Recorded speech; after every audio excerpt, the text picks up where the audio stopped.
Good evening, everyone. Thank you so much for coming. My name's Joseph Watson. I'm the preservation manager for the college libraries and also a special collections associate.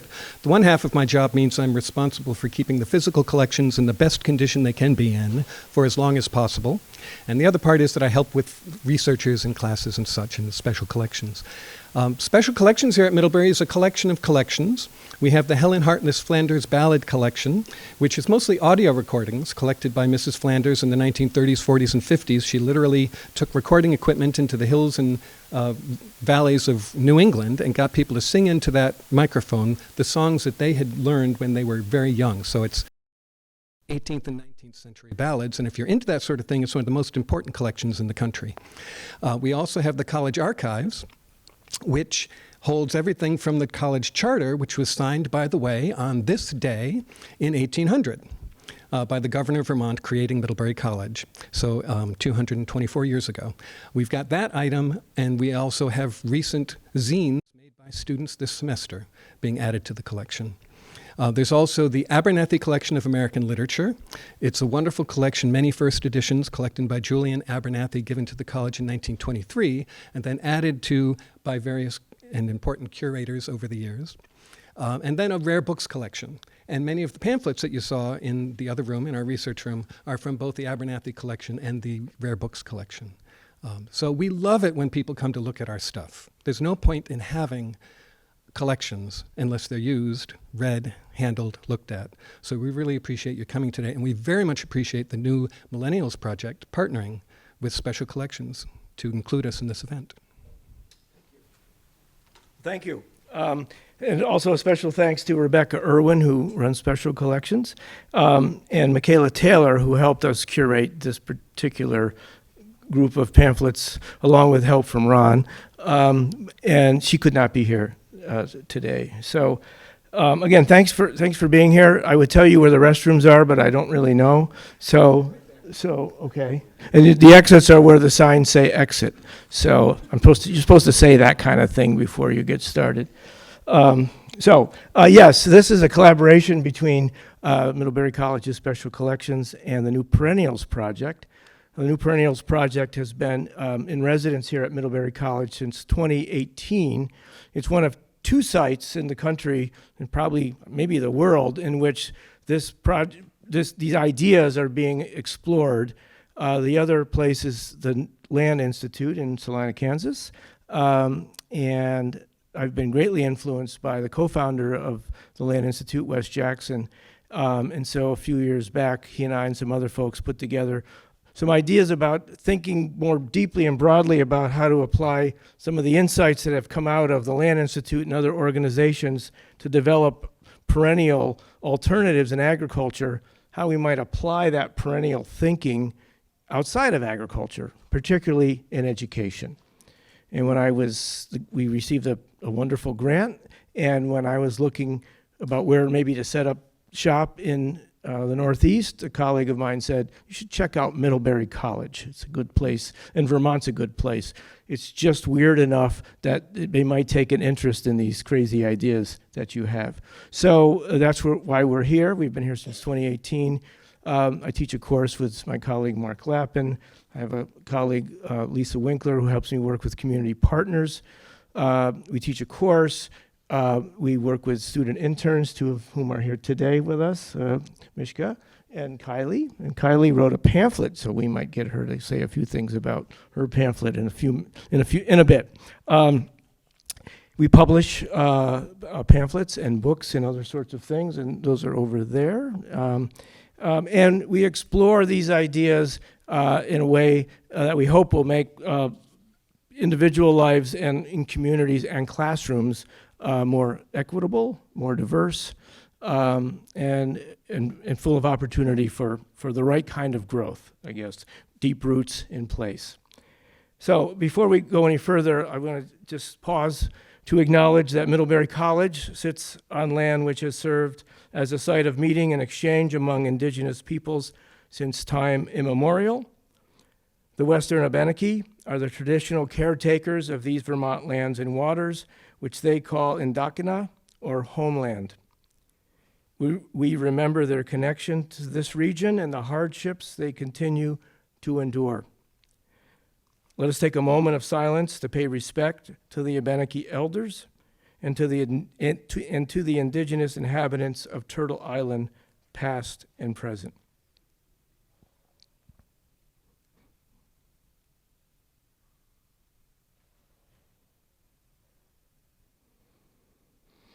We give thanks for the opportunity to share in the bounty of this place and to protect it.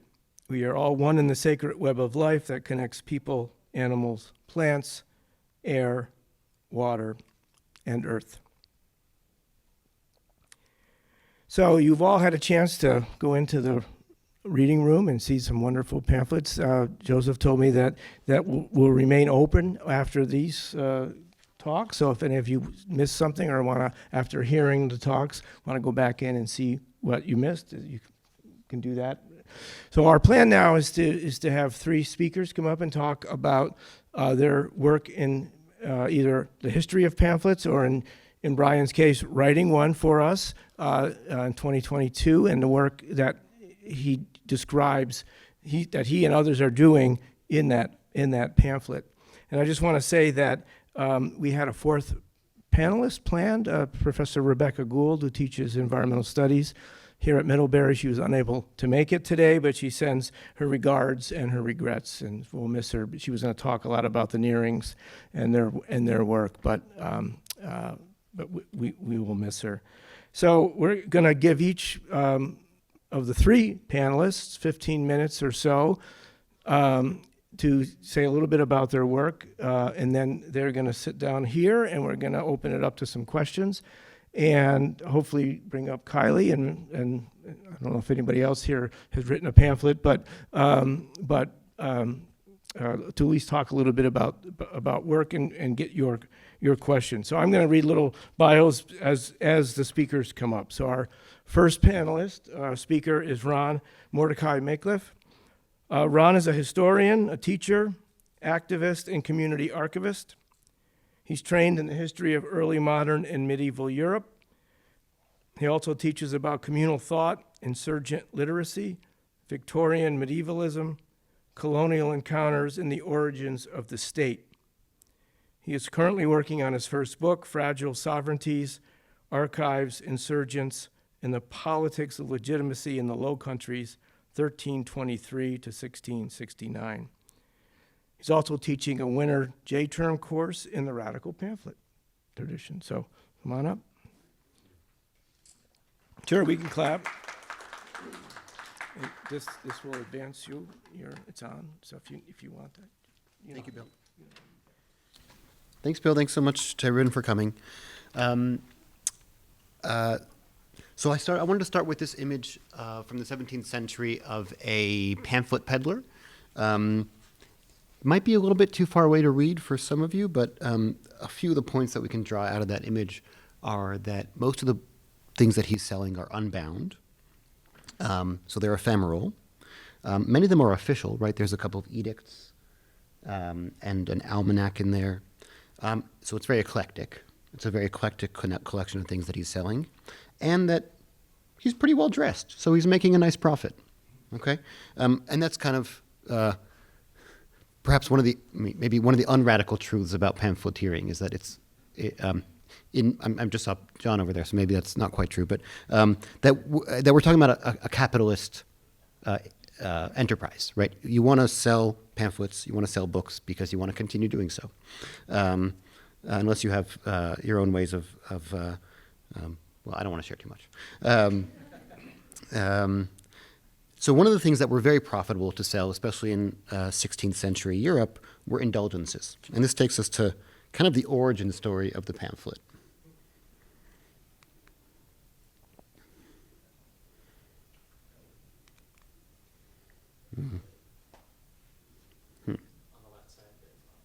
Sure. Okay, perfect. Thank you.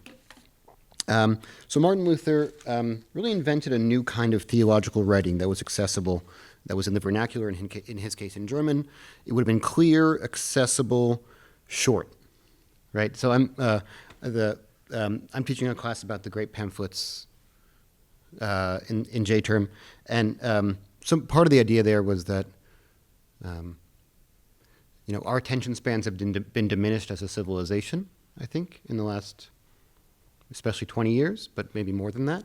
And so it may be too much to expect students to read a book a week, but a pamphlet actually is quite doable.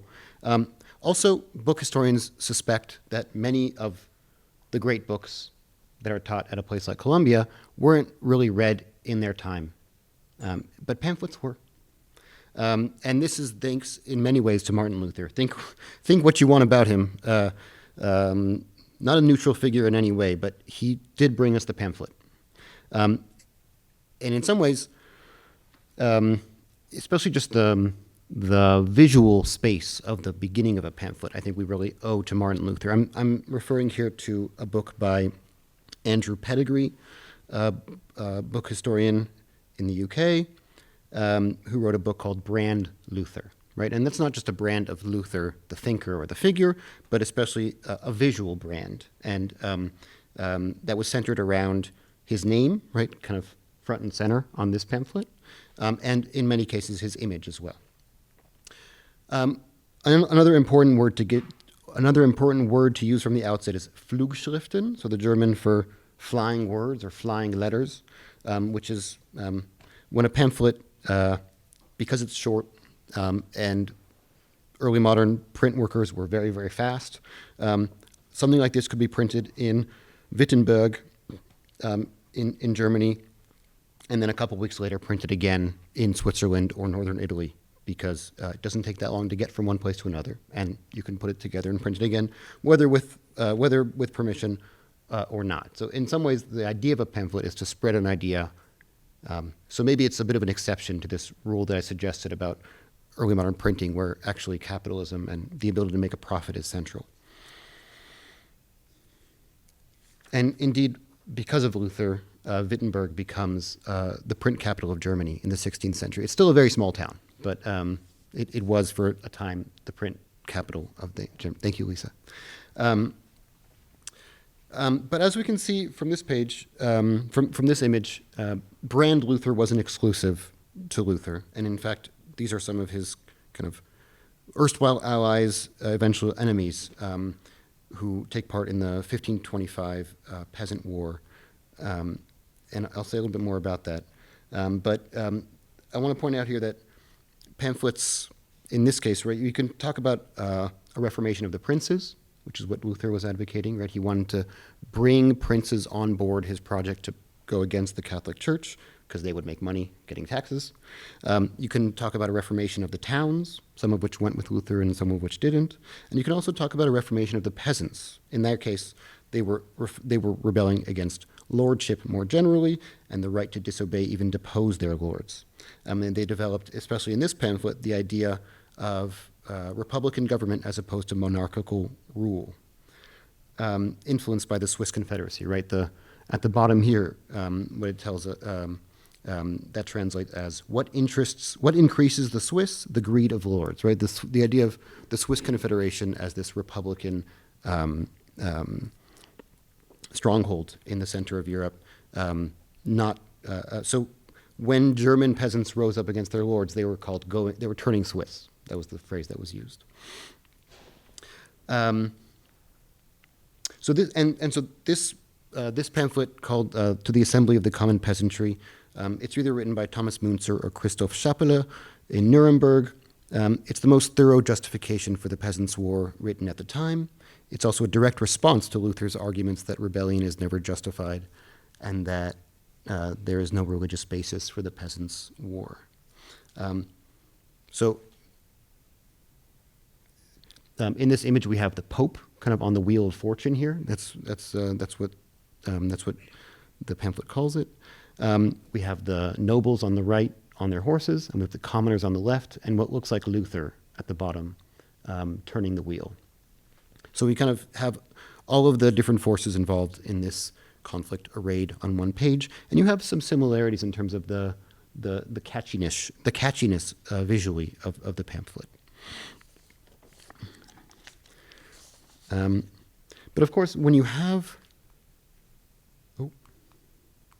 when you have this ability to reproduce printing quickly and in large numbers, this also encourages the spread of disinformation and hatred, and you can kind of flood the field with information that will spread these ideas. This comes up in a recently published book by Yuval Noah Harari, who argues that without print, you probably couldn't have the witch craze of the 16th through 18th centuries, because you did have, people who called themselves witch hunters in 15th century Europe, and they were mostly shunned. But then once they're able to kind of spread their information widely, it becomes almost undeniable just because of the amount of information that's out there, right? There's a 17th century bishop who says, "I've never seen any witches, but people have been talking about them so much, they must be around," right? So, and he feels almost helpless to stop this kind of hundreds of thousands of people getting murdered for this imaginary crime of witchcraft. If you haven't watched it, but apparently the show Outlander has a reference to this specific Scottish supposed witch who was tortured and named 70 accomplices and then executed. And it's interesting that she was suspected of being a witch because she, quote, took in hand to help all such as were troubled or grieved with any kind of sickness or infirmity, right? So this is an example of a pamphlet which just the amount of information being spread doesn't necessarily mean that truth is being spread, right? The scientific revolution happened a good 200 years after the invention of printing. I had a research assistant in compiling this kind of short summary of the pamphlet tradition, George Orwell. He collected this volume of the Great British Pamphlets back in the 1940s. He defines it as, basically he said, Mussolini is a fascist would not be a pamphlet, too short, but at least 500 words up to 10,000, unbound, cheap, urgent. When I was looking at kind of there's so many pamphlets out there, it's really hard to draw one narrative about what they are. But when I was looking at it, it seemed to me that it's both a genre and a form. It's almost always a protest, whether it's for or against something. It's political, it's punchy, it's unapologetic. It usually starts with a bang, right? That's kind of how pamphlets work, and honestly, the best student writing as well, if I'm being frank. But if we're following Orwell, we also think that many of them, most of them perhaps, are rubbish. And they don't last very long. There was one bookseller in London who collected 22,000 pamphlets between 1640 and 1661. So there's just a vast amount, probably too much to count.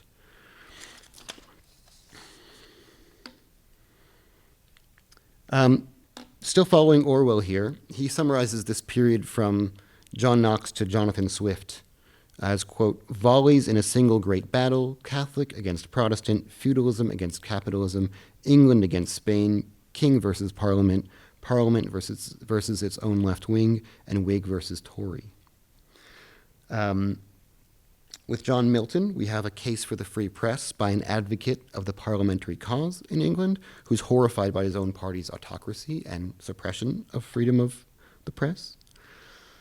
In this period of debate in pamphlet form, we also have titles of pamphlets growing in length, and John Milton laughs at, kind of mocks this in a title which I'm going to read, or try to. Apology against a pamphlet called A Modest Confutation of Animadversions upon the Remonstrant against Smectymnus, which was, Smectymnus is like it's like pushing a few names together. It's like a portmanteau of several names of different writers. And so he ends this kind of period with Jonathan Swift, who had actually written in scorn of the Irish and Catholicism for many, many years, but wrote with compassion in a kind of in a very satirical tone, a modest proposal for the preventing of children of poor people from being a burden on their parents or the country. I'll just read kind of the key line for you there. I've been assured by a very knowing American, interesting why I did that, of my acquaintance in London, that a young, healthy child, well nursed, is at a year old a most delicious, nourishing, and wholesome food, whether stewed, roasted, baked, or boiled. Right? So he's saying, there's some mockery in his tone there, saying maybe we should do something for the poor people, and eating them might not be the actual solution. But this is a case of a conservative who ends up kind of quite progressive on this specific issue.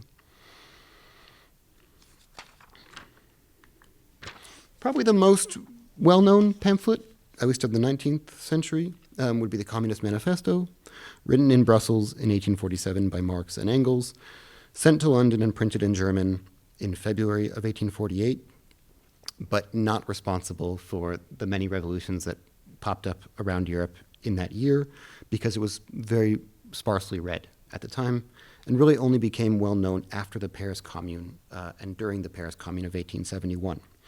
And I have some information here about the different editions.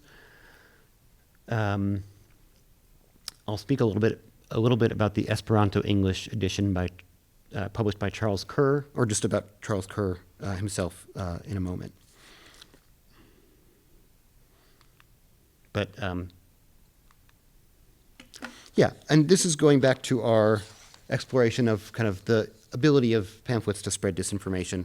Luther, and it's a tradition that goes back to Luther, who had at least 4 anti-Jewish pamphlets. The best known example is the Protocols of the Elders of Zion, which spread across the world in the wake of the Bolshevik Revolution as kind of a cudgel against communism and socialism. And one of the places it was most widely distributed was through Henry Ford's newspaper, the Dearborn Independent. Okay, and here I'm going to get to some of the stuff that's in special collections here. And one of the points that I really want to make about the pamphlet tradition is that there's maybe a part of our public discourse that is migrated into social media, or maybe it's just disappeared, but the pamphlet was a space for popular intellectual culture and debate. And there's a certain undercurrent of a belief in the efficacy of public discourse that's in every pamphlet, right? If the public only knew, things would be different. And this is also reflected in some of the items that I've pulled out from the shelves up here, including a pamphlet by Rosa Luxemburg on Reform or Revolution, and Smedley Butler's War is a Racket, there in the middle, from 1935, which the stacks have a first edition of.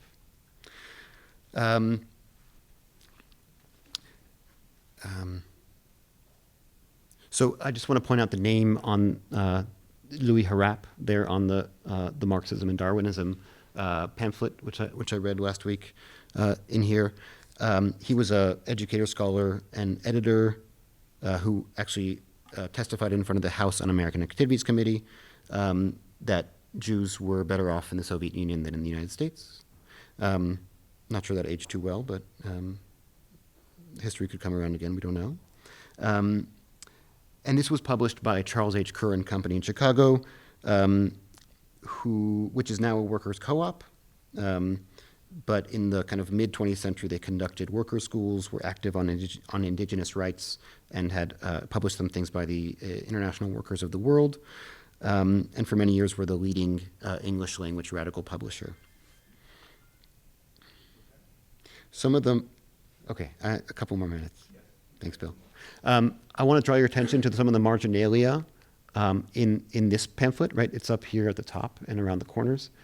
I believe, so yeah, again, we have the same satirical tone of the reader kind of responding to this pamphlet, right? So Huey Long was a legendary populist in Louisiana, and this is a pamphlet trying to convince workers to go against Huey Long. And the reader who definitely wants you to know what he thinks about this is responding in the margins. In this case, I believe in the Holy Trinity, Marx, Lenin, Stalin. I let the Communist Party think for me. And believe every word the daily worker says is the God's truth. Amen. I therefore am a good communist. And I have a bunch of other marginalia that some of my students, we were in special collections a couple weeks ago, helped me help me read. So he wants, and what I found interesting is that one of the marginal comments there is a recommendation for a book, including the publication information. It says, go read Huey Long's works. And so this brings, to me, this really drives home the idea that pamphlets were the medium in which we had public discourse for much of the 20th century. And yeah, we should come back to Orwell. It's just a good example. This is actually a pamphlet mostly about nationalism and its enduring power. And it starts with, as I write, highly civilized human beings are flying overhead trying to kill me. So that's a good way to get your attention. And I guess I won't have time to do it justice, but the black pamphleteering tradition has in some ways, its own unique aspects. It's kind of basic ideas inscribing the black tradition in a medium that their oppressors might understand. This goes back to Henry Louis Gates's idea of the talking book. So if the white man values print, I'll argue in that medium as well. And there's also this play, there's an example from the 1830s of David Riggles, who wrote, he played on this, he starts very modestly in attacking a racist pamphlet, but then towards the end of his argument, he calls it ridiculous nonsense, right? So this is kind of this, in the black pamphleteering tradition, we often see people kind of feign modesty, and then towards the end, kind of really kind of lay in to the writers that they're writing about.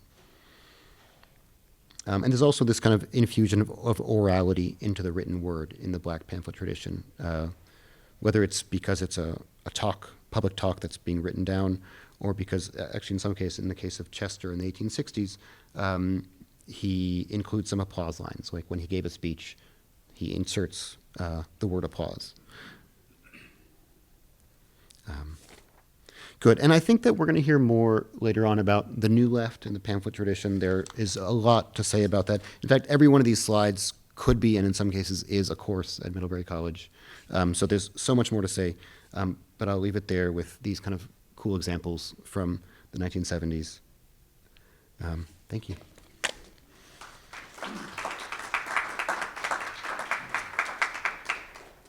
Thank you, Ron. Our next speaker is Brent Rinaldi. Brent is an environmental policy professional and independent scholar. He is active in the Thoreau Society, including editing the Thoreau Society Bulletin, and performing as Henry David Thoreau for children and adults. His latest book on public policy, Commonwealth Dividends, Theory and History, has a chapter devoted to Thomas Paine's pamphlet, Agrarian Justice, which he will be talking about now. Please welcome Brent.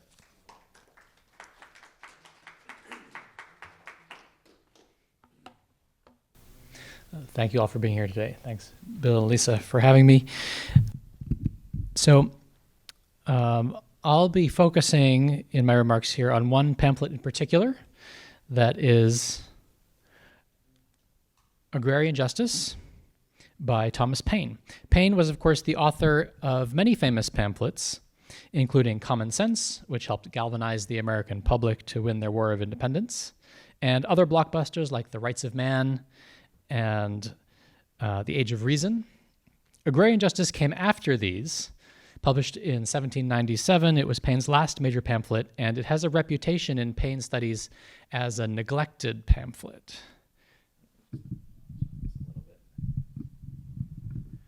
There we go. So what was this pamphlet about? I'll give a brief summary. Paine was occupied in this pamphlet with the question of maldistribution of land.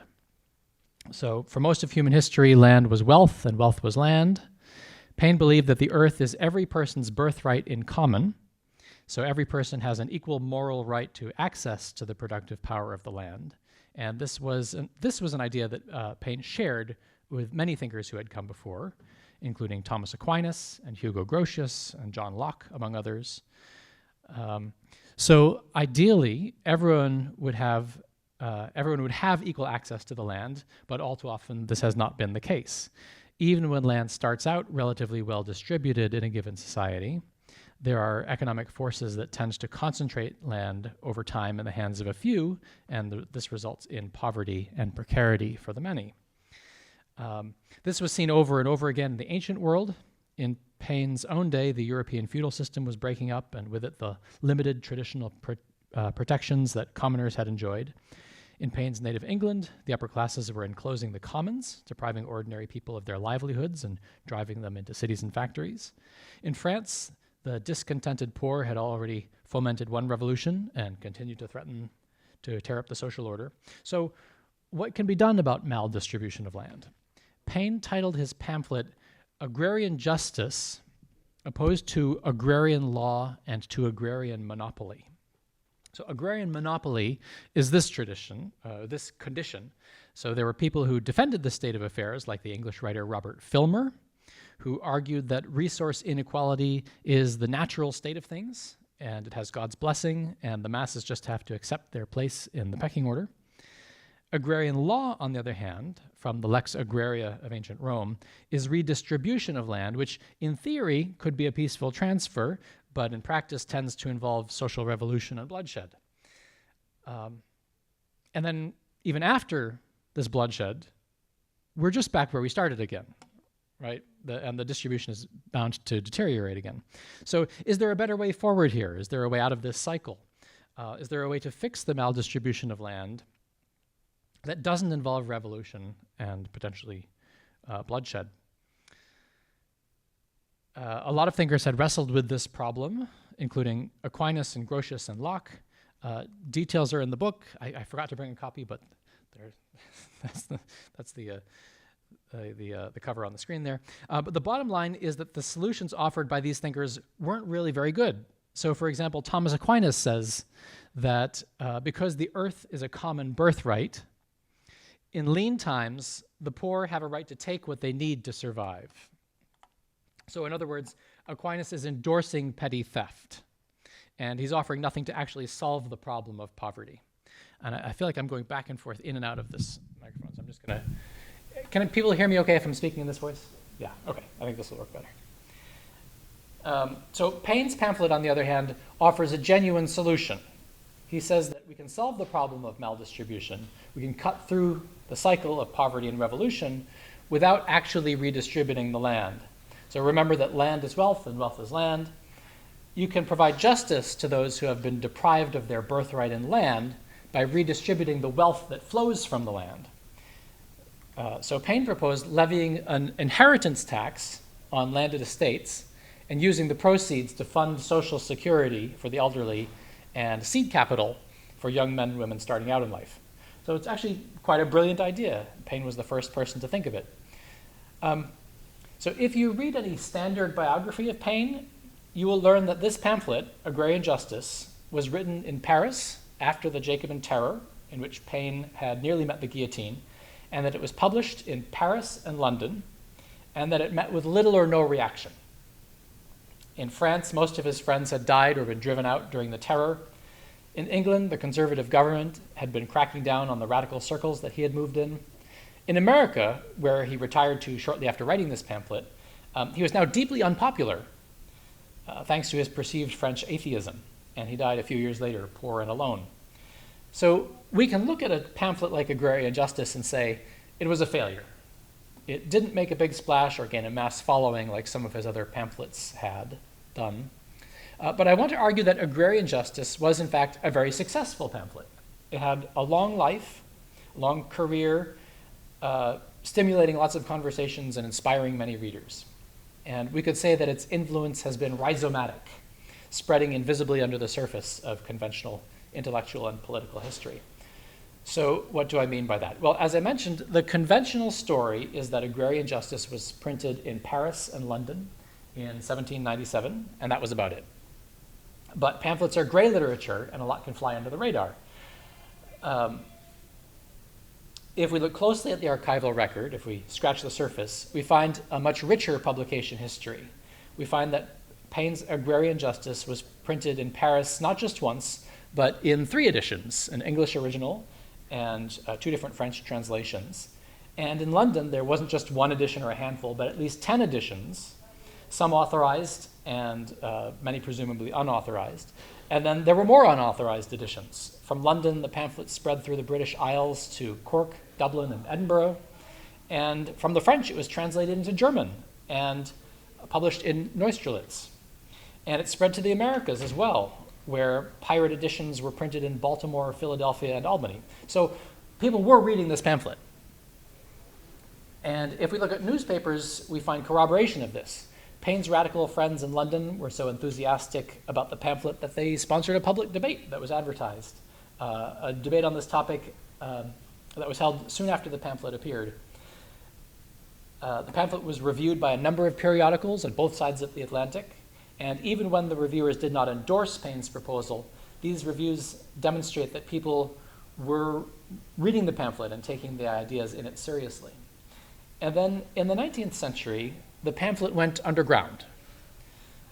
Physically, copies of the pamphlet went into attics and chests and library archives.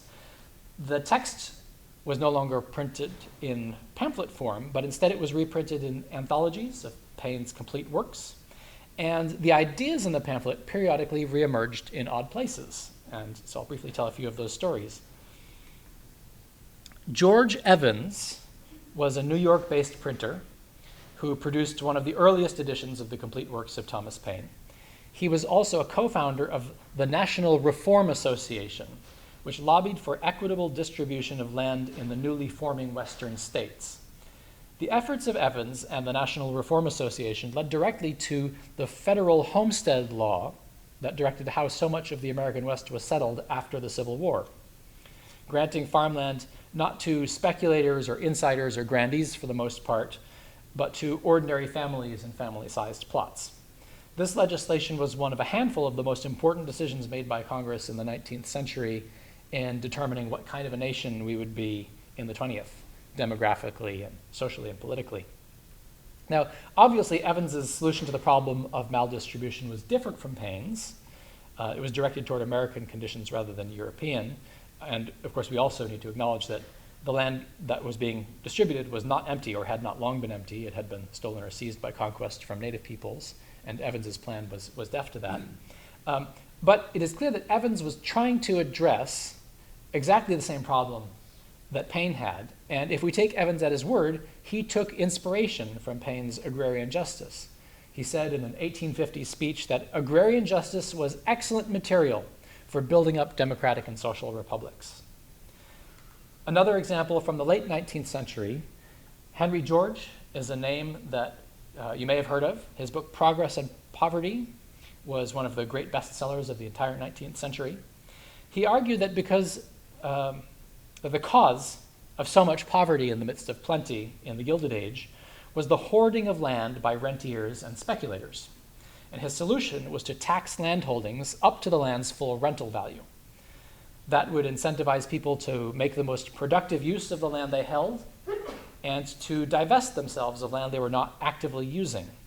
George figured that this would democratize land ownership and boost the economy, and also that the tax would raise so much revenue that it could replace all other sources of revenue for the government, which is how his proposal got the name of the single tax.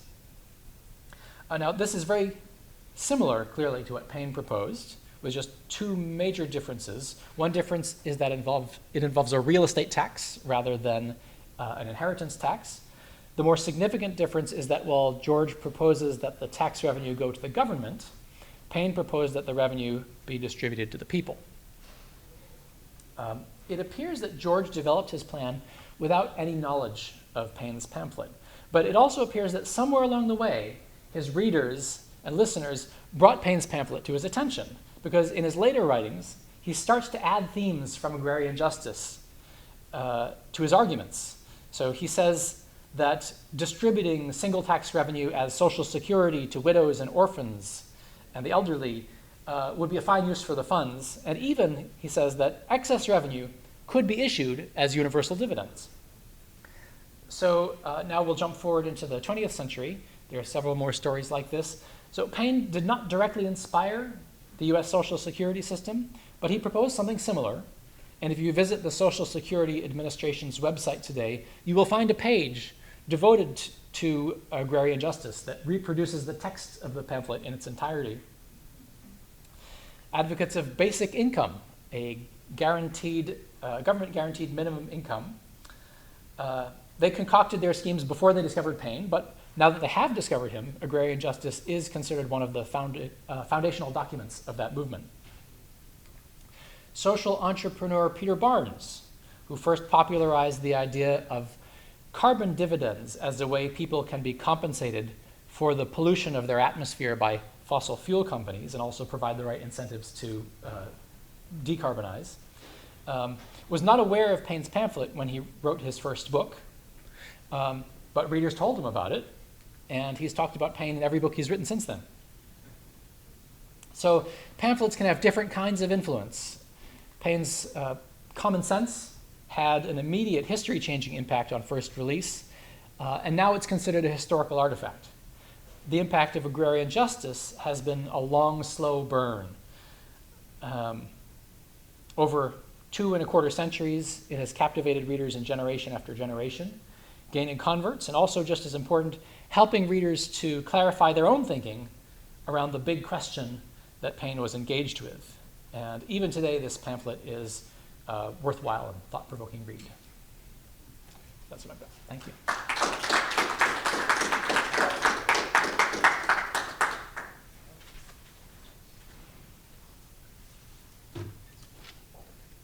Thank you, Brent. How's everybody doing? Okay? I'll keep this up tall because the next person is the right size for it. Our next speaker is Brian Donahue. Brian is a professor emeritus of American Environmental Studies at Brandeis University and a farm and forest policy consultant. He co-founded and for 12 years directed Land's Sake, a nonprofit community farm and forest organization in Weston, Massachusetts, and now co-owns and manages, is it Bascom? Yeah. Bascom Hollow Farm, got a hat and everything, in Western Massachusetts. He sits on the Gill Conservation Commission and Town Forest Committee and on the boards of the Massachusetts Woodland Institute. I'm never going to get this one right. The Friends of Spinakia, and the Franklin Land Trust. Brian is author of Reclaiming the Commons, Community Farms and Forests in a New England Town in 1999, The Great Meadow, Farmers in the Land in Colonial Concord, 2004, and Slow Wood, Green Building from Local Forests, due out any day now in 2024. He's a co-author of American Georgics, Writings on Farming Culture and the Land, and of the booklets Wildlands and Woodlands, A New England Food Vision, and Beyond the Illusion of Preservation. I'll also add that he wrote our first pamphlet for New Perennials Publishing, Go Farm Young People and Help Heal the Country. We're happy to have him here today. And he doesn't have a PowerPoint, right? What's that? You don't need a PowerPoint. No slide, sorry.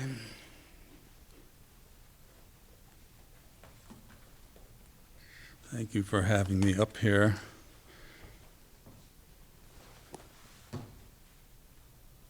Thought I would start by just reading a passage. There's such a long and rich tradition of political writing around agrarianism.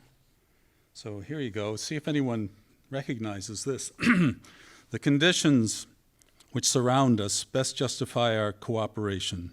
We meet in the midst of a nation brought to the verge of moral, political, and material ruin. Corruption dominates the ballot box, the legislatures, the Congress, and touches even the ermine of the bench. The people are demoralized. Most of the states have been compelled to isolate the voters at the polling places to prevent universal intimidation and bribery. The newspapers are largely subsidized or muzzled, public opinion silenced, businesses prostrated, homes covered with mortgages, labor impoverished, and the land concentrating in the hands of capitalists. The urban workmen are denied the rights to organize for self-protection. Imported, pauperized labor beats down their wages. That would be my Irish ancestors. A hireling standing army, unrecognized by our laws, is established to shoot them down, and they are rapidly degenerating into European conditions. The fruits of the toil of millions are boldly stolen to build up colossal fortunes for a few. unprecedented in the history of mankind, and the possessors of those, in turn, despise the republic and endanger liberty. From the same prolific womb of governmental injustice, we breed the two great classes, tramps and millionaires. Any candidates? Yeah, right, Bernie. Yeah, no, that's the Populist Party, People's Party Omaha platform of 1892. So those are our populist forebears. It was written by a crazy guy named Ignatius Donnelly, who wrote all kinds of other stuff, but he was drafted to write that purple prose for the preamble. And this is in our collection of agrarian writings, American Georges, and we have George Evans in there too. So, yeah, this pamphlet is in this tradition of political agrarian writing, and I think the tradition has probably more, but at least two strands, and one is the radical strand that Brent's been talking about, for instance, Paine's agrarian justice, and they concern themselves with land justice, access to land, land as commons, redistribution of land, or at least the income derived from land ownership is distinct from working on the land. There's a much broader agrarian tradition that includes Crèvecoeur and Jefferson and the Grange and the Populists that focuses on the corruption of commerce and of the way commerce earns its money not by actual labor but by having influence at court and so forth.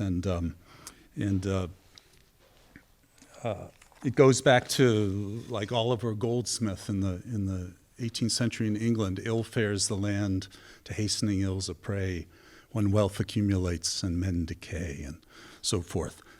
So that's a long ongoing tradition, and my little pamphlet is very much in that tradition. And the idea here is about the economic independence of yeoman farming and land ownership, and of artisans who own their own means of production, and that these economically independent, self-reliant citizens are the basis of the political independence that's necessary for democracy. So that's very much was on my mind, the central question, again, of ownership. Who owns land? Who has access to land? Still very important questions for us today. And how that connects to political power. So Go Farm, this little pamphlet, is in that tradition. And I wrote it in a sort of a fever a couple weeks after the election in 2016, the last time Donald Trump was elected. You can interpret that word last any way you like. And, you know, like everyone else, I was going crazy because it was a few tens of thousands of votes across a few states. And I just kept thinking, well, all we need to do is move a few tens of thousands of people from these overpopulated urban areas out to rural Wisconsin and Michigan and Pennsylvania. I mean, political power in this country now runs through rural areas for very odd reasons that have to do with how our electoral college, and well, not odd, they were kind of deliberate, our electoral college is set up and our senators are elected and all that sorts of things, and because of a lot of gerrymandering in these states that gives disproportionate power to rural areas, and you get op-eds about this in the New York Times regularly, how we got to fix this system, but you can't fix it, right? Because it exists. It's like if you break your bicycle when you're out riding, and someone says, "Well, just bike over to the bike shop and they'll fix it," but you can't bike to the bike shop because your bicycle is broken, right?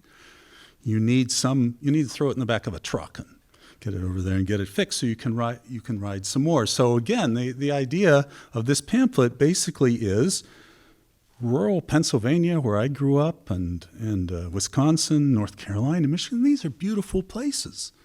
Let's have some people move there. And there's a model for this. It happened in Vermont, which is a rock-ribbed Republican place until 30 or 40,000 hippies moved here in the 1970s. And, 50 years later, look at your senators. So, this is not just kind of a pie-in-the-sky thing. So that was the political part of this. And then at the same time, I've been involved writing these visions since 2000 or so. One's called Wildlands and Woodlands, and this concerns protecting forest land in New England and how we use this, set up some wild reserves, manage some of it sustainably, put in place ecological forestry and so forth. And then a New England food vision that I worked on with Molly and Tom, who are sitting there, about 10 years ago, and I just gave my copy away that I brought up here. But it's about how we institute a new food system that has more food justice and produces more food in New England by sustainable means. And so, we have some good ideas about what rural America could look like if it were managed more sustainably, and it would take more people to do that. And it would be a much more beautiful place than it already is, and it would attract more people to live in these places, and it would grow the rural economy. So here's one thing: we need more people in rural areas for political reasons, and in the end, we want to repopulate rural areas in order to perform more sustainable kinds of agriculture and forestry. And in their way, we can put these two things together. I mean, ultimately, that will take a great deal of government support for that to work that all through. So that gets you right back to the same problem. But in the short term, and this Go Farm pamphlet is really not aimed at young people. Bill suggested it should be addressed that way, but we have plenty of young people who would love to live in rural areas and do this kind of work. What they need is access to land. So what this is really addressed to is the people with the means in the short term to acquire land and to help this transformation take place. And in fact, we have plenty of people, as you know only too well, here in northern New England, COVID refugees and climate refugees and all the rest, coming up and buying land for their second home or for a way to get away and, from whatever it is ailing them someplace else.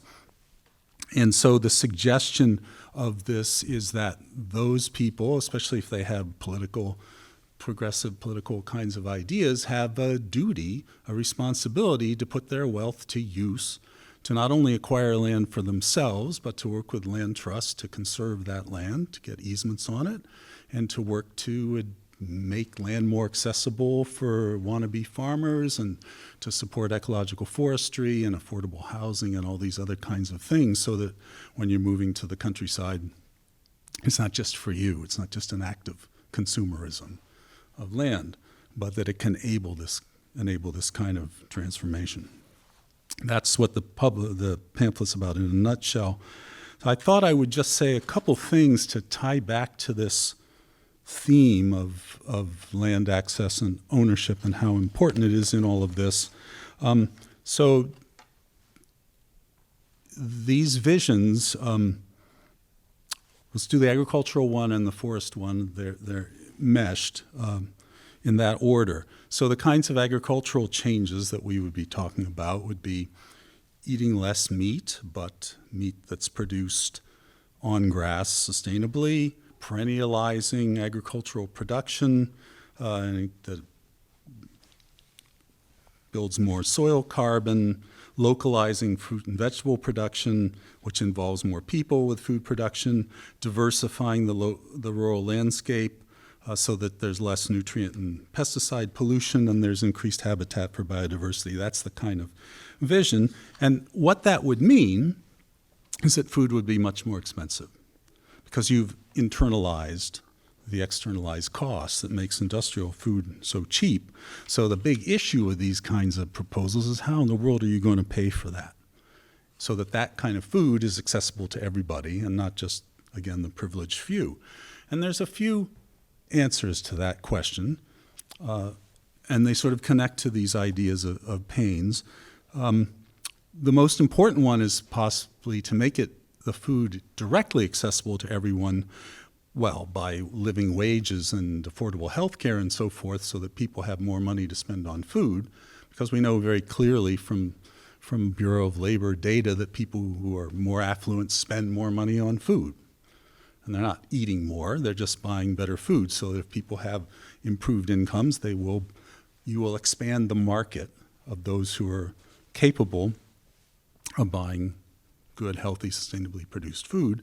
In the meantime, we can do more SNAP kind of subsidies and healthy incentive programs that make this food available to more people. The second way that you can subsidize and support this more expensive food is direct ecosystem payments to farmers.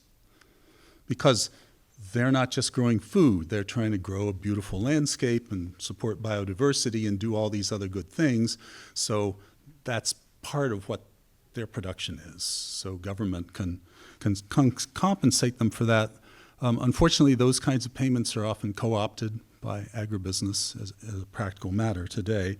The third thing you can do is decrease the cost of land to farmers so that it's accessible and make it deliberately accessible to a much more diverse range of people who can't afford it today. You can do this simply by agricultural preservation restrictions, such as we have on our farm, that lowers the value of land because it can no longer be developed. But that land is still pretty expensive.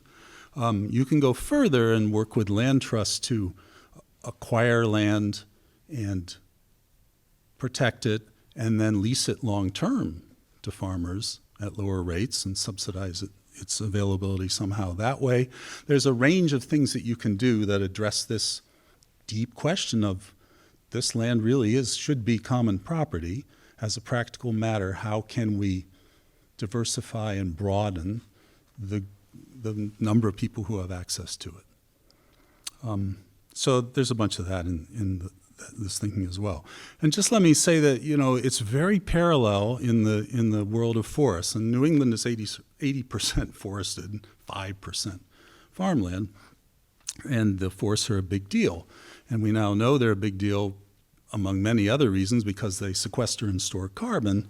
But if you want to maximize that value, it doesn't do you that much good to simply let trees grow, because wood is still being cut somewhere for the reasons to make paper and trees and so forth, so you've just moved the cutting someplace else. If you let your trees grow, we call that the illusion of preservation. We did a booklet on that as well.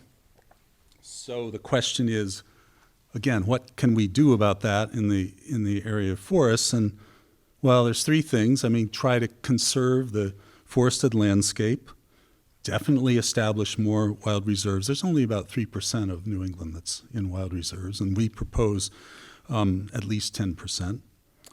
Reduce our wood consumption, particularly of paper, but then encourage ecological forestry, which means things like allowing trees to grow much older before they're harvested, thinning them carefully every decade or two as they're growing, managing for quality timber and biodiversity. In other words, moving away from fast wood production on plantations and the way forests are cut for pulp, and towards forestry that both gives you wood products and all those ecological values at the same time, which you might call slow wood. And so I do have a little book about that. But again, if we were to do that, and this is my last point, and it's just repeating the same thing as with food, if we do that, the wood is going to be more expensive. You've taken the externalized costs and you've made them internalized benefits. So they cost more. So how can you make this wood more broadly available and make it able to compete in the marketplace? Essentially, what sorts of policy things are available to them, and they're precisely parallel to the ones I mentioned for food. The first is make housing available for everybody. So affordable housing, subsidize that in whatever ways we go at that, and then tie that deliberately to ecological forestry. So that's one. Again, is ecosystem payments to forest landowners, which today are mostly coming in the form of carbon payments, which is kind of a Wild West thing. We propose that these payments should be much broader, having to do with practices that have ecological benefits and not necessarily about trying to quantify the amount of carbon that's being sequestered on an individual piece, because that's very hard to measure, and it's kind of meaningless without a broader context of, again, where wood is being produced and so forth. And the third one is a shift towards landowners who themselves have ecological values, and away from landowners whose only interest in the forest is in the bottom line of what it can return. And we have 10 or 12 million, New England's about 40 million acres total. Forest is about 30, 32 million acres of that. 10 to 12 million acres of that is owned by corporations in northern New England. It has long been cut mostly for pulp. And those owners are obliged to and do care only about the bottom line.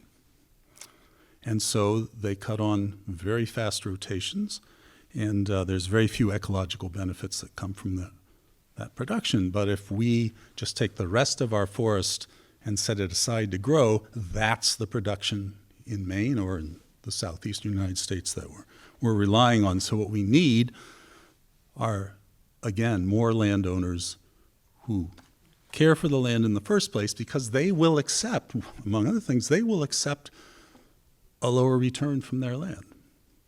They're content to cut it much more carefully and make much less money, or not much less, but a little less, and wait a little longer for it, because they're enjoying the ecological and social values of having it in the meantime. And who might those landowners be?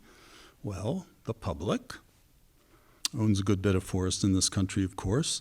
Family forest owners own about 40% of the American forest, and the same in New England.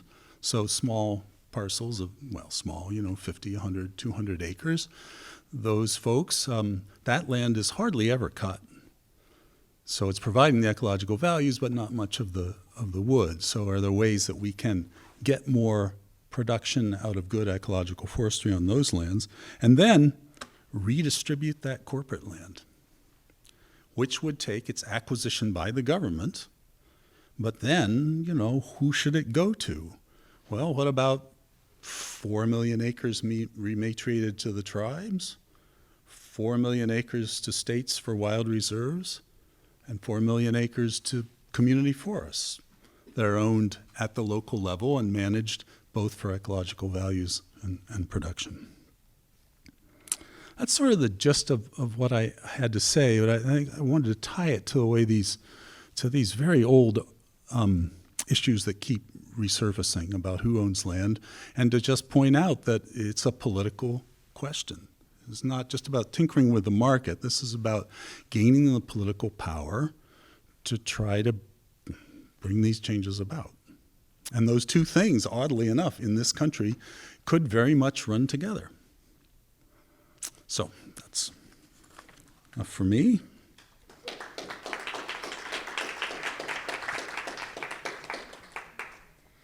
What's our next move, Bill? What's that? What's our next move? Do we want to So up here ask the and three bring some? panelists to sit at the table. I'm going to put this screen up. So we're going to open this up to some questions, and there you are. I'm going to invite one of our new pamphleteers up, Kylie King, and since everyone else has heard the panelist bios, I'm going to read your bio. You want to sit down over there? So, Kylie King is a senior at Middlebury College, majoring in environmental justice and minoring in Chinese. She is one of the 2024-2025 New Perennials interns and also a climate action fellow with the Middlebury Climate Action Program. She calls New Jersey home and draws inspiration from its wide range of landscapes, forests, beaches, rivers, and more. She's passionate about art and how it can be a medium for transformation and climate justice. And she's one of the 5 new authors of our 5 new pamphlets. These are short form pamphlets. She also did the artwork for her pamphlet, as well as some other artwork for the other pamphlets as well. And her pamphlet's about slowing down, being a radical act, and it's a lovely pamphlet. And I just thought it would help spread the continuum a little bit across this wonderful group of folks who've been talking. So questions, and I guess I'm supposed to be the moderator here, so and Joe is recording this. So if you have a question, we'd like you to say it into the microphone. So, and we're going to start with the audience, but if you're slow to come up with a question, we'll ask one of the panelists to ask each other a question. But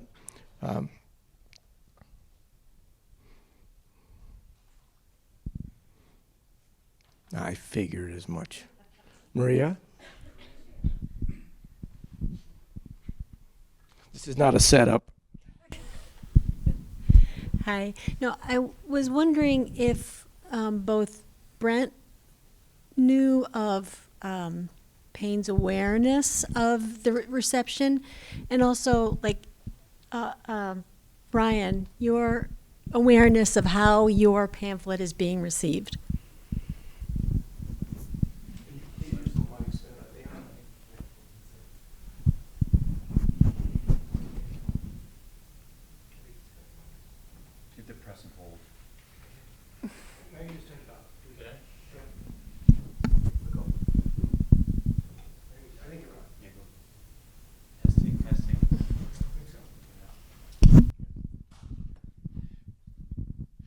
Sure. So the question, or the first part of the question is, what awareness did Payne have of the reception of his own pamphlet, Agrarian Justice? I'm not aware of anything that he wrote down about the reception, but I think we can infer that he probably, he had a pretty good idea that, you know, that his radical friends in London, for example, were making a big deal out of it and promoting it, reprinting it. We have some correspondence among the London publishers that, oh, you know, my bookshop's run out. Can you print another however many copies? One thing that I'm not sure about is how aware he was or what he thought about unauthorized printings. So, you know, people liking his pamphlet enough to print their own versions of it, pirate editions in other cities and even across the Atlantic. I imagine that an author, he probably would have been both gratified by the interest and also a little miffed that he wasn't making any money off of it. Yeah, maybe I'll leave it at that. Yeah.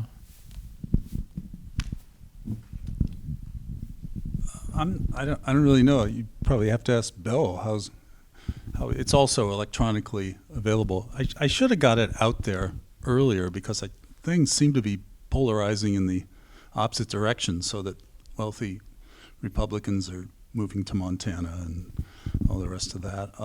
So I don't know. I know Ayanna Johnson wrote it, and she's read it, and she's just published a New York Times best-selling book called What If We Get It Right? About responses to climate change. Ayanna was she's a climate expert and oceanographer, and she was living in New York City and she read the pamphlet and decided to move to Maine. So I don't think she quite made it to the 2nd district. That's, you know, in Maine, you got to get a little further. She went to Bowdoin. So I don't think that's quite good enough, but yeah, maybe that'll help more people notice it. I mean, yeah, but it is distressing that, you know, there's such fear of rural areas and dismissal of them, with a few small exceptions like places like Vermont that have kind of more progressive, or the Western Massachusetts and so forth. Yeah, it drives me a bit crazy, because if you live in, I lived in rural Kansas, and it's full of great people, some of whom are fairly right-wing, but a lot of whom aren't. I mean, there's like 60-40 majorities out there. There's a lot of people who've been living in rural America for a long time, working on all these things, and you know, they need help, and it's beautiful out there. So it doesn't help for people to move to Vermont, though, or Western Massachusetts. Yeah. Bob? You can hang on to that one. Just to note that there was no copyright until the second half of the 19th century. And so there were no two copies alike for many years, and sometimes they were changed because they wanted them changed. But there were no pamphlets until print came in, and the pure virtue of pamphlets is that people were able to know or learn what they would never have learned before, and how much access there was far, far greater than it ever had been before.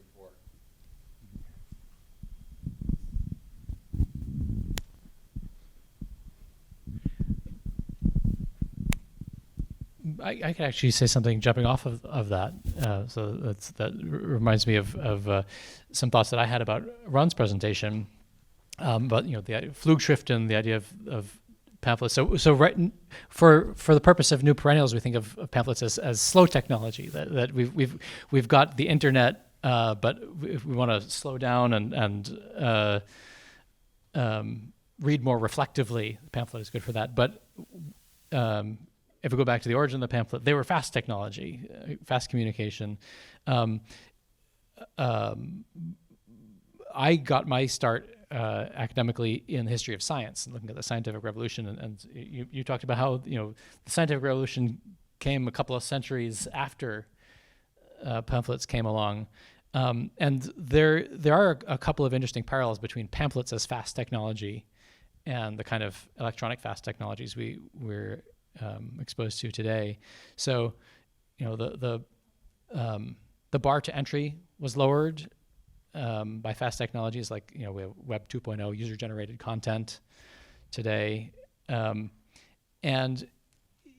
it made it hard to tell who to listen to, who to trust, and you have to learn to be a discriminating reader. Today we deal with fake news and conspiracy theories.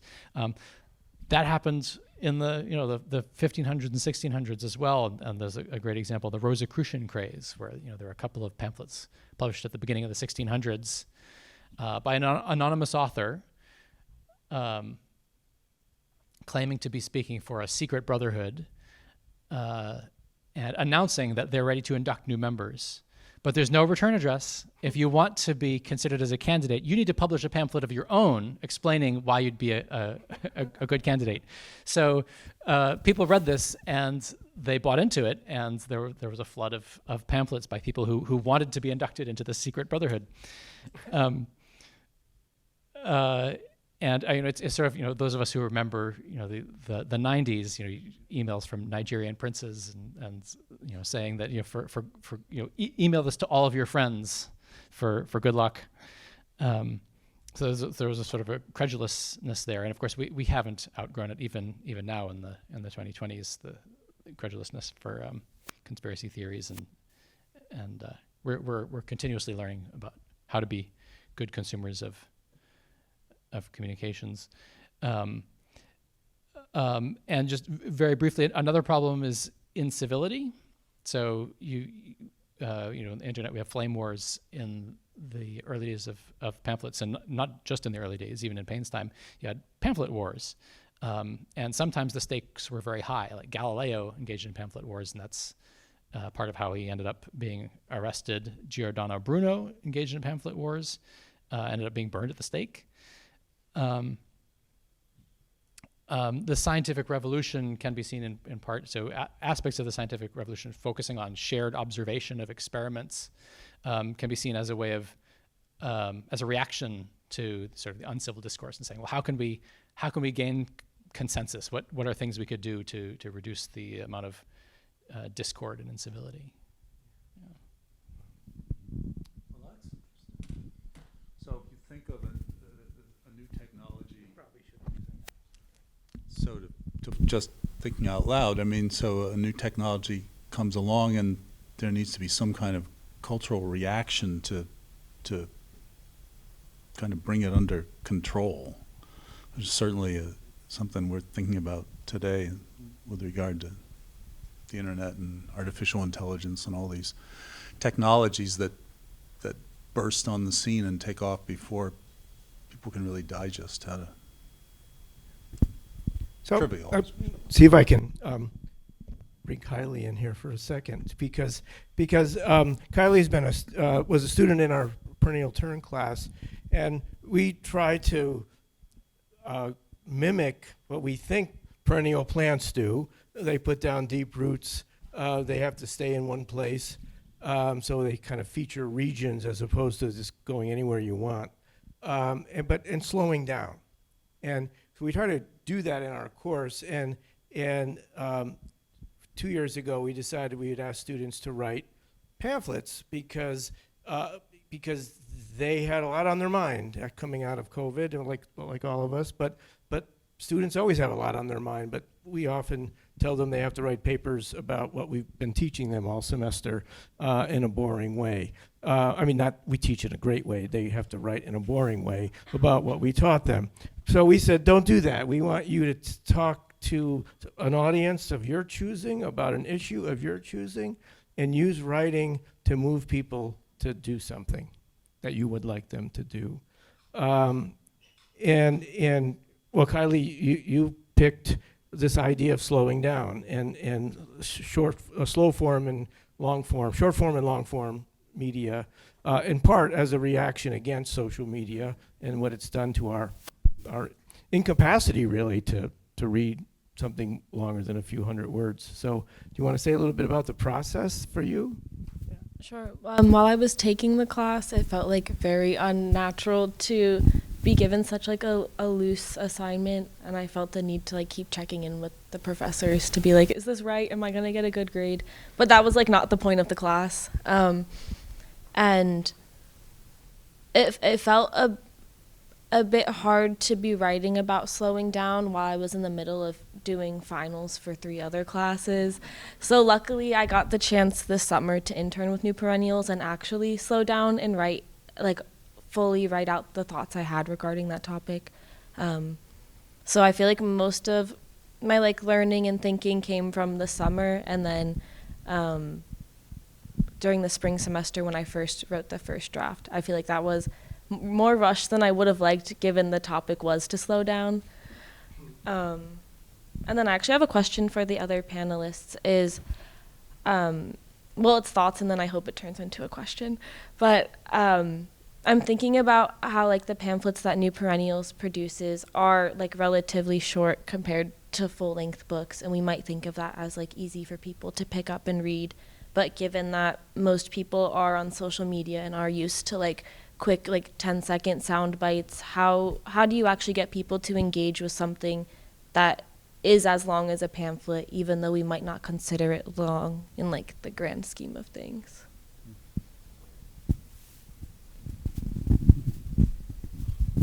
Thanks for that question. I have another question back at you after this, but so I think in some ways the struggle is the same struggle of teaching first-year college writing. You need to have a hook. You need to make your writing worth reading. You need to draw in your reader, and that starts, as Orwell did, right, in the very first sentence or paragraph. So I think it's an attention economy. And if we want people to divert their attention from 10-minute sound clips or sound bites, then do that in print, where they're kind of freed of the kind of platforms that grab our attention. But, you know, this can be a platform too, which I'm not happy to hear the other panelists' thoughts about that. But it looks on your cover, it looks like there's books in the background, and then there's like an upside down tree. It's supposed to be roots, but upside down tree. Also. Okay. It's beautiful anyway. Thank you. Yeah.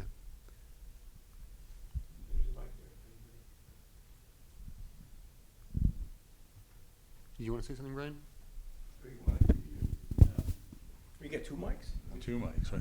I'm not sure how helpful or obvious this will be, but I think, well, those of us who are working on some of these ideas about ecological forestry and sustainable farming and conservation, we have an online quarterly journal called From the Ground Up, which is worth checking out, and it's got art and poetry in it, as well as articles of various lengths. So I think part of the trick is to publish different length versions of the same damn thing, and then from that we have people working on social media, kind of shorter versions of these to get it out then, so that the reader can then follow on if they feel the urge to dive in more depth and do that fairly easily. So, not a great insight, but I think along those lines. I mean, as authors, we think about this a lot, so I've just done the op-ed versions of this and the little, online slide talk of it, and different ways it can come to their attention. And if that's as far as they go, they still got some of it. Yeah. I want to just do a quick shout out. These pamphlets have benefited greatly from the editorial skill of Reagan Eberhardt, who's with us today. She's a professional editor, worked at the college and many other places, and so all of our pamphlets and our work goes through her, and it just improves it, and she does those things that we're all mentioning, helping us say it better, and so thank you for that. So I want to get a different. I want to move things. So this was kind of like answered a little bit in this last, but I guess I was curious if there is like middle ground between short form and like long form. Like, is there middle ground where we could use like those like 10-second videos to spread information, like in the same way that pamphlets worked before they were considered like fast media, and they worked to like, get people's attention, or like bring people's attention to like certain issues going on. So yeah.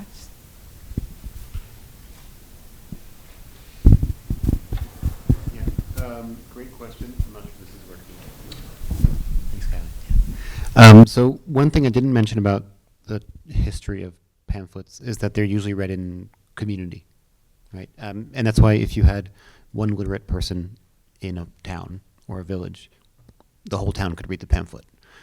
So I think my version of an answer to your question is that if we were to find a way to bring these ideas into communal spaces as opposed to kind of on your screen by yourself, that might be a way of that middle ground you're talking about.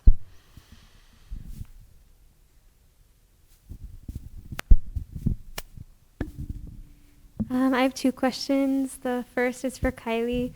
I'm wondering, as you were writing your pamphlet and you published it, what are the actual barriers to slowing down, especially as a student? Like materially, what are you coming into right now? And then the second question is for any of you. I'm just curious if you've come across any research around the pamphlet tradition on a global level. What are the differences or similarities?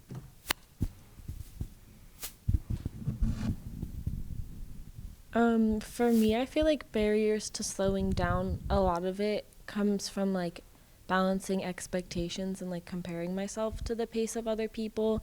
Especially at college, we're rewarded for moving as fast as we can and producing as much as we can. So I feel like a barrier for me is, even if I choose to not do that and slow down, it's still very hard to not compare myself and think that, I'm not like doing enough or not doing good enough. And then like some people here, like getting good grades, like their futures do depend on that, like for grad school or getting certain jobs. So I don't think everybody has the privilege to like decide, okay, I'm gonna go against the grain and slow down. So I feel like especially at Middlebury, a big barrier is just, in order to succeed according to Middlebury standards, slowing down like doesn't work. And then your second question. Sure. I'm sorry. Yeah. Go ahead. I'll have a reaction. Please. So just thinking about pamphlets more broadly, geographically, globally, there's a lot I don't know, but one thing that does spring to mind is, so I'll back into it. So E.F. Schumacher is a really important person for this thinking about land and how we manage land and how we interact with it as people. Schumacher had some mentoring from a gentleman from India named Kumarappa, J.C. Kumarappa. Kumarappa published a little book. It's about that big. So smaller than many of the pamphlets we're looking at here in this collection. More pages, but smaller in length and width. Called The Economy of Permanence. Really interesting little book. Kumarappa was an associate of Mahatma Gandhi, and the book was written in English, and I think it was intended not only for an Indian audience but for a British audience as well. So it's, in a sense, it's still part of the same tradition we're talking about, but it was written in India, and he makes really interesting arguments contrasting. And as a Thoreauvian, I mean, this really resonates with me. Well, what does a person need? For maybe in your climate, you need a mattress and a box spring and a bed frame, but in my climate, I do just fine on a rug on the floor. And maybe your culture tells you that you need lots of silver and glass when you're setting your table, but with my culture and my diet, a wooden bowl is really all I need. So simplifying and talking about how, talking about both the economy of a household, but then also the economy of a nation. Well, if we're making do with mats and wooden bowls, then we don't have to conquer other nations to get their resources to produce all the things that we put on our shelves in our dining rooms. So that's where my mind went with that question. It's a really great question, and maybe others have other thoughts as well. And Kylie, one thing that I think hasn't been said yet that I think is another interesting way to think about, how do we get people to pick up a pamphlet and read it? I think, and this actually goes to editing, a really nice cover, good visuals, and we saw it with some of the the things from Martin Luther's day. If a striking cover can go a long way, and so the artwork on these covers is probably a really nice aspect to it. Yeah. Your question is wonderful, and I was reminded of the work of an anthropologist here at Middlebury by the name of Michael Sheridan, who many years ago collected memoirs and all kinds of ephemera when he was doing research in rural Tanzania, and didn't quite know what to do with it, and is now, I think, I heard him speak at the faculty forum, kind of thinking out loud about how does he bring all those kind of local memories, which are not widely available in Tanzania but are in Middlebury, Vermont. How does he bring those back and make them accessible there? And one of the things he's thinking about is like working with local partners to produce pamphlets, because there is an indigenous pamphleting tradition there. Again, because pamphlets are cheap, because pamphlets are easily accessible, and pamphlets are communal. And has a lot in common with what he described as the kind of local intellectual tradition there. Yeah, and I'll thank you. Oh, wait, Brian. What? Yeah, I just want to say that's as we've been thinking in our project, the New Perennials project, how to get our work out. We do have everything online. It's in a digital archive, so you can read it anywhere in the world. But this experiment with the pamphlets is to really think locally and think regionally, and ask people who live in a place to write about something that other people who live in that place care about. And then to try to disseminate that. So the best thing we can do today is take one of each of those 5 pamphlets up there, or Brian's, until Brian's is bigger and we don't have as many copies. But read them, and then go drop them off someplace where you visit, whether it's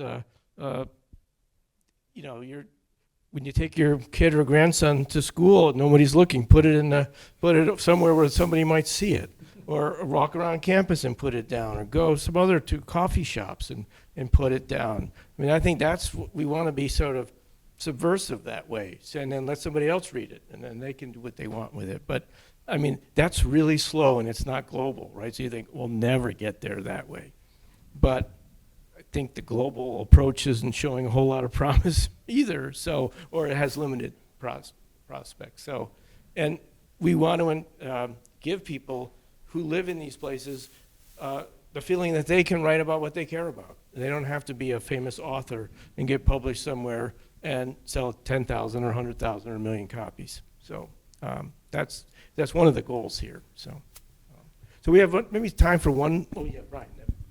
Well, I just wanted to give a kind of very personal reaction to this idea of slowing down, or I'm not sure I'd put it, because it's meant a lot to me. And as I'm sure you know, in certain lines of work, these expectations of productivity are not going to change.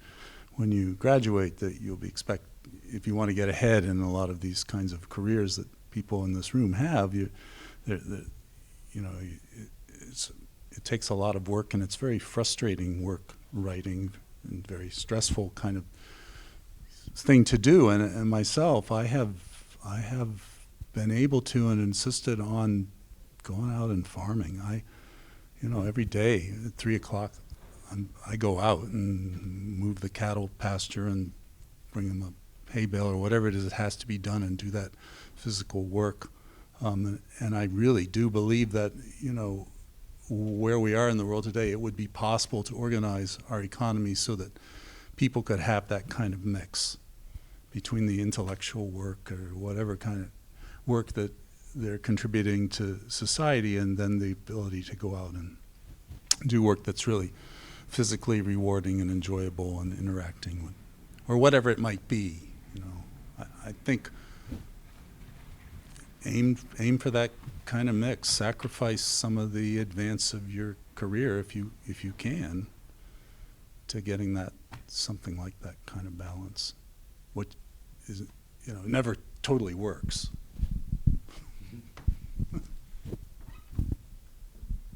Just about 6 o'clock. I don't know if people want to. If there's one more question, and there's some food left over, and I won't just say the students should take some food. Any of you should take some food, and the cider that's available. I think Joseph's going to open up the collection again. If there's something you missed and want to go back and take a look, I hope again you'll take a copy of anything that doesn't say display copy. You could take those too, but I wish you wouldn't. But enjoy those pamphlets, and you can contact us at newperennials.org if you have any questions. And become a pamphleteer yourself. I know John Vincent's here in the room, and he does work with. He sets type by hand. He goes very slow, so slow I can't do it. But he is influenced and works with lots of students at Middlebury College and at UVM, and it's wonderful. So, but you can write something too, and if you want to send it to us, we'll take a look at it. So, or you don't even need us; just print it out and go put it out somewhere. So, thank you very much, panelists, Brett, Brian, Ron, Kylie. Thanks you for just showing up and being willing to sit up there and tell us what you're up to. So that's it, folks. Thank you very much so much. Thanks to my colleague Lisa Winkler, who helped us do all this work, and Mishka and Kylie for doing all the heavy lifting for us. So all right, have a great night. Safe travels. It's cooling down.